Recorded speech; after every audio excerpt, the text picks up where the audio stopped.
You keep talking like it's something that I may be interested in, but I'm not. Not interested can, in many cases, actually mean I don't understand, or no, not right now, or a half a dozen other rather positive bits of information. So here's an example from Chris Riston, CEO of Flexperts. In a LinkedIn post, he told a story of how a CEO that he called on responded to his email, not interested, and yet he got a meeting out of it. Now, at first, Chris admitted he was frustrated because they were a perfect fit to be a Flexpert client. However, he did what he always does. Chris says he followed his 3-step process. Step number 1, he makes a cold call and leaves a voicemail if there's no answer. He'll do this twice if needed. Step number 2, he sends a WhatsApp giving his number and stating how he tried to call. Step number 3, he responds to the email, including a video re-explaining why the client should be interested. Now, I'm not saying this is the best way to respond, but this is one way, and it works for Chris. Will this work for you? Look, I'm not going to lie and say that it will, because I don't know enough about your specific situation. Sending videos from cold can be a real showstopper, especially in B2B sales. But here's the important part. Chris explains very quickly why the CEO should be interested. And he does this confidently. Why is that? Because he's nailed down his targeting. He's calling on high probability suspects, people who he's confident are most likely to engage in conversation with him. So he's put himself in that position because he researched this part. Now, he didn't research each individual account that he reached out to.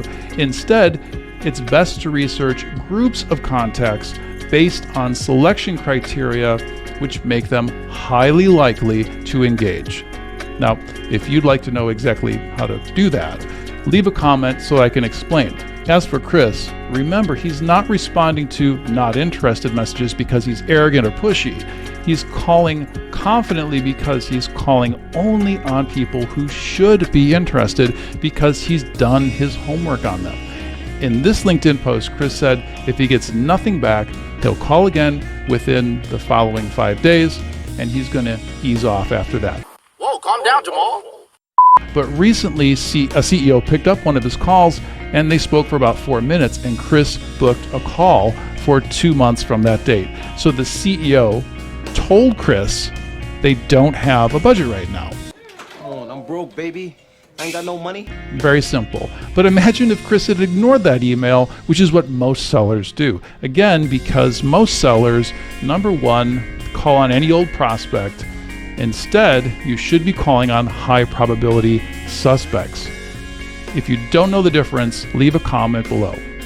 And number 2, most of us lack confidence in going back at what we wrongly perceive to be an objection.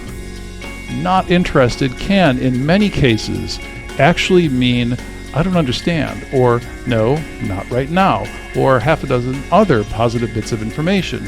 Exceptional sellers know this, and they practice accordingly. Now you know it, so what are you going to do with this information? Tell me in comments below. What do you do when receiving a not interested reply via email? And remember, the easy answers are always the wrong ones. So ask yourself a tough question. How do you know what is really meant by someone saying not interested? The better answer is to go back and ask confidently. If you like stretching your mind, consider commenting and subscribing to the channel. All the best, and see you next time.